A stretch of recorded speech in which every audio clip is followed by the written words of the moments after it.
خراسان بیا د عربو نه دې خوا چې کوم علاقه ده دې ته خراسان وایي بیا ټولو ته به پخوا خراسان وایي ماوراءالنهر هم په خراسان کې و کابل هم په خراسان کې و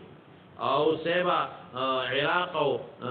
خیر عراق خو به دې وباسو ایران هم په خراسان کې و دا ټول علاقې ته به خراسان وایي دا تاریخ ورته ویم انشاءالله دا زموږ دا صحابه کرام چې راغلل کابل د عثمان رضی الله عنه په زمانه کې فتح شو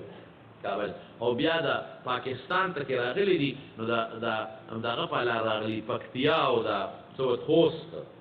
د پکتیا او د خوست په لار باندې دا علاقې چې فتح شو د پکتیا او د خوست په لار باندې د پاړشینار او صدا کوهاټ په دې لار صحابه کرام راغلي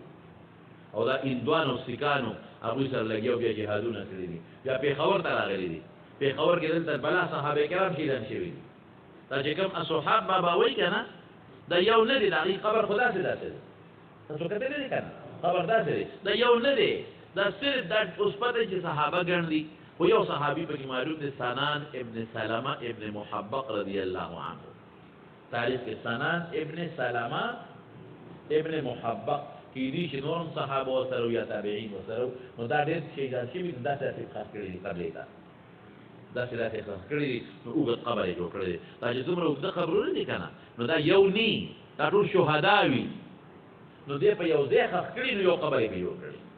نه نه دي دنیا لکه دا دومره اوږد قبر دی هغه زمانه کې دومره اوږده خلک وو نه دومره اوږده خلک نو لږ غوندې فرق و زمونږ د هغوی په قدونو کې د صحابو زمونږ په قدونو کې لږ څه یو لیش نیمه لیش فرق و په قدونو کې دی داسې هم خاص کړي د فرق نو دلته کې جهاد وکړو د علاقه پېښور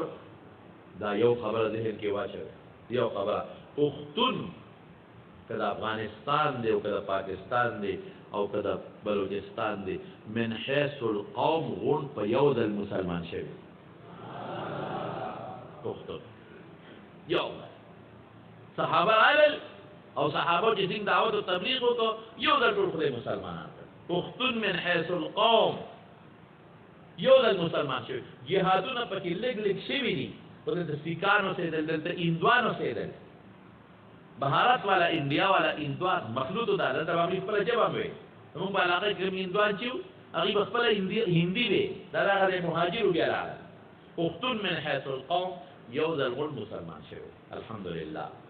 نو بهر صاحب پېښور دا اصل کې پیشه آور دی پیشه آور دې کې به پیشې والا خلک وو کاروبار به پکې خلکو کاوه نو دا د دې زه یو تاریخ یې دی چې دا بل وخت ته